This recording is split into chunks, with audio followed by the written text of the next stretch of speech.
नमस्कार, आप देख रहे हैं एसकेपी लाइव न्यूज। धार जिले में कांग्रेस के प्रदेश अध्यक्ष जीतू पटवारी बदनावर और धार पहुंचे। आपको बता दें कि 27 तारीख को महू में कांग्रेस के द्वारा जय बापू, जय भीम, जय संविधान कार्यक्रम का आयोजन किया जाना है। इस आयोजन में देश भर के कांग्रेस के नेता कांग्रेसी शामिल होंगे। राहुल गांधी, प्रियंका गांधी भी इस कार्यक्रम में शामिल होंगे। आपको बता दें कि राष्ट्रीय अध्यक्ष मल्लिकार्जुन खड़गे सहित तमाम कांग्रेस के नेता, मुख्यमंत्री, कार्यकर्ता इस कार्यक्रम में शामिल होने वाले। इसको लेकर कांग्रेस के प्रदेश अध्यक्ष जीतू पटवारी, पूर्व मंत्री सज्जन सिंह वर्मा, बदनावर विधायक भंवर सिंह शेखावत, कांग्रेस के जिला अध्यक्ष कमल किशोर पाटीदार, धार के कांग्रेस के नेता बैठक में मौजूद रहे। इस बैठक में कांग्रेस के प्रदेश अध्यक्ष जीतू पटवारी ने कहा कि हर बूथ स्तर से अधिक कांग्रेसी देशभक्तों को महू में होने वाले कार्यक्रम में भारी तादाद में पहुंचना है। आपको बता दें कि जीतू पटवारी का 2 दिन का दौरा है और उन्होंने बैठक में भारतीय जनता पार्टी और राष्ट्रीय स्वयंसेवक संघ पर जमकर तंज कसा। उन्होंने कहा कि इस देश में वैचारिक लड़ाई चालू हो गई है, युद्ध चालू हो गया है। भारतीय जनता पार्टी, अमित शाह, नरेंद्र मोदी और आरएसएस संविधान पर प्रहार कर रहे हैं। देखिए क्या कुछ कहा। खबर है एसकेपी लाइव न्यूज पर। जनता के बीच में कांग्रेस को लाइए, जनता की समस्याओं को लेकर लड़ाई लड़ना सीख जाओगे। उस दिन जनता तो इंतजार कर ही रही है। बीजेपी से बहुत परेशान है 10 साल के राज में। इस जो भी सरकार केंद्र में चल रही है, जो प्रदेश में चल रही है, बहुत बुरी हालत में पहुंच गई है। परसों ही आपने पढ़ा होगा पेपर के अंदर कि अब तो कर्जा लेने वाले लोगों ने भी प्रदेश सरकार को मना कर दिया कि अब तुमने बहुत कर्जा ले लिया, अब कर्जा देंगे नहीं। अब रिजर्व बैंक से और केंद्र से उन्होंने प्रार्थना करी कि हमारे कर्जे की लिमिट बढ़ाई जाए। अब ये प्रार्थना किससे कर रहे हैं? केंद्र से। और इनके ऊपर इतना कर्जा हो गया है 50,000 करोड़ से ऊपर। और जब केंद्र वालों को जब पूछा गया कि भाई आपकी क्या स्थिति है, बोले हम 2.5 लाख करोड़ से ऊपर।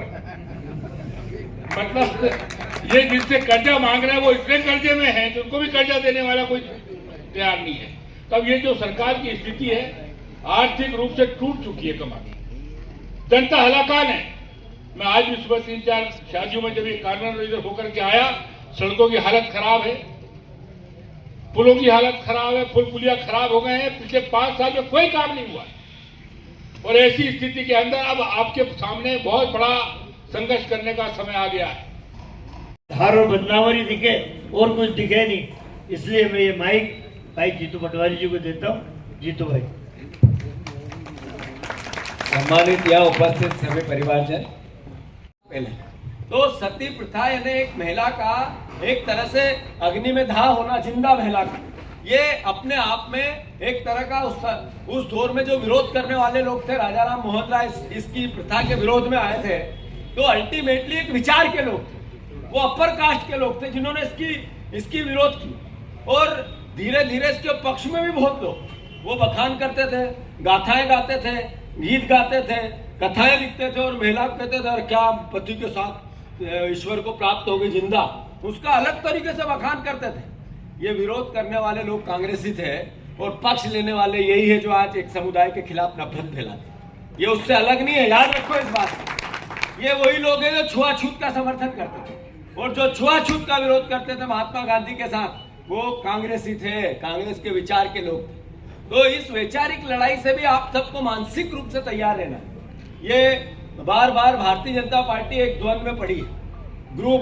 ये ग्रुप के कैंसर को जब तक हम मिटाएंगे नहीं, तब तक इस बीजेपी की जड़ों को हम मिटा नहीं सकते। तो मेरा आप सबसे आग्रह है, आप सब आमंत्रित हैं, मैं निमंत्रण देने खुद आया हूं।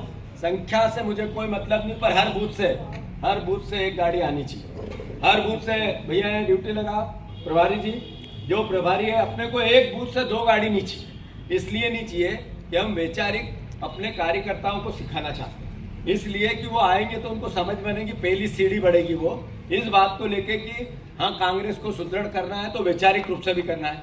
बिना विचार से कोई जंग नहीं जीती जाती। जितना इतिहास में जितनी क्रांतियां हुई है, सब पहले विचार में आई, प्रयास किया गया, फिर उसको मूर्त रूप दिया गया। तो कांग्रेस को अगर सुदृढ़ करना है, मजबूत करना है, ताकतवर बनाना है, सत्ता में लाना है, तो वैचारिक रूप से कांग्रेसी बनना है।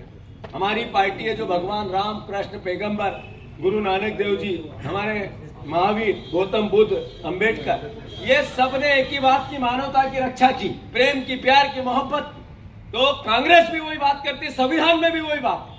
तो मैं आप सबसे अनुरोध करता हूं, उसकी रक्षा हम सबको करनी है। राहुल जी आ रहे हैं, बदनावर से सब परिवार के लोग आएंगे तो पार्टी को ताकत मिलेगी। पहले के जमाने में ऐसा है कि इस देश में वैचारिक लड़ाई चालू हो गई है, युद्ध चालू हो गया है। भारतीय जनता पार्टी, अमित शाह, नरेंद्र मोदी और आरएसएस संविधान पर प्रहार कर रहे हैं। भारतीय जनता पार्टी के गृह मंत्री ने संसद में ये कहा, देश के गृह मंत्री ने, कि अंबेडकर मतलब अंबेडकर के का एक तरह से उपहास उड़ाया। उनके नेता जब चुनाव चल रहा था अब की बार 400 पार, तब कह रहे थे इसलिए चाहिए कि संविधान बदलना है। आखिर कांग्रेस पार्टी वो पार्टी है जिसने देश आज़ाद कराया, शहादत दी, अपने शहीदों की कुर्बानियाँ दी और देश की एकता और अखंडता के लिए भी आज़ादी के बाद कांग्रेस के लोगों ने शहादत दी। तो हमारा आज के कांग्रेसियों का दायित्व है, देशभक्त नागरिकों का दायित्व है कि संविधान की रक्षा में कोई कोर कसर बाकी नहीं छोड़े। खुशी है हमें कि ये अवसर हमें मिला, कि मध्य प्रदेश कांग्रेस कमेटी को मिला कि महू में जो आयोजन हो रहा है जिसमें पूरे देश की कांग्रेस आ रही है, पूरी CWC, सारे मुख्यमंत्री, सारे हमारे राहुल जी, प्रियंका जी, खड़गे जी, सब बड़े तमाम नेता, वो सब हमारे यहाँ आकर इस बात की शपथ दिलाएं कि संविधान की रक्षा कांग्रेसियों को करनी है। तो मैं सौभाग्यशाली मानता हूँ, मध्य प्रदेश कांग्रेस कमेटी का हर कार्यकर्ता इसके लिए उत्साह है कि हमारे को आयोजन मिला और 27 तारीख को 1 बजे के आसपास पूरे परिवार के लोग यहाँ आएंगे और बदनावर से, धार से भी बड़ी तादाद में हमारे कांग्रेस के जन, और जो देश से प्यार करता है, संविधान से प्यार करता है, जो बाबा साहब से प्यार करता है, वो साथी भी आएगा। मैं निमंत्रण देने आया। अच्छा, 2024 में जो मोहन भागवत जी का बयान था कि 2024 में, नहीं, बात ये है कि ये भावना क्या है। भावना ये है कि जो शहादत दी 1857 से 1947 तक उन लोगों ने क्या गुनाह किया है कि देश उनकी शहादत को इस तरीके से क्रिटिसिज्म किया गया या नज़रअंदाज किया गया। क्या कारण है कि जो जलियांवाला बाग में जिनकी शहादत हुई उनकी गलती थी? देश के लिए तो खड़े अपनी मौत को गले लगाया। जिस भगत सिंह ने फांसी का फंदा चूमा, जिस चंद्रशेखर आज़ाद ने गोली चला ली कि अंग्रेज़ों की गोली से मैं शहादत नहीं दूंगा, उनने अपने आप का न्यौछावर कर दिया। उनकी क्या गलती थी? उन परिवार के लोगों का सम्मान, ये अपमान, ये उस वक्तव्य से दिखता है। मैं मानता हूँ हर कांग्रेसी का दायित्व है संशहीदों का सम्मान करे और संविधान की रक्षा करे। अच्छा, आपने मंच से माना कि कांग्रेस में जो है गुटबाजी है? नहीं, मैंने ये नहीं माना। हमने कहा कि हमें अपने आप को पूरी ताकत से, सुदृढ़ता से आगे बढ़ना है।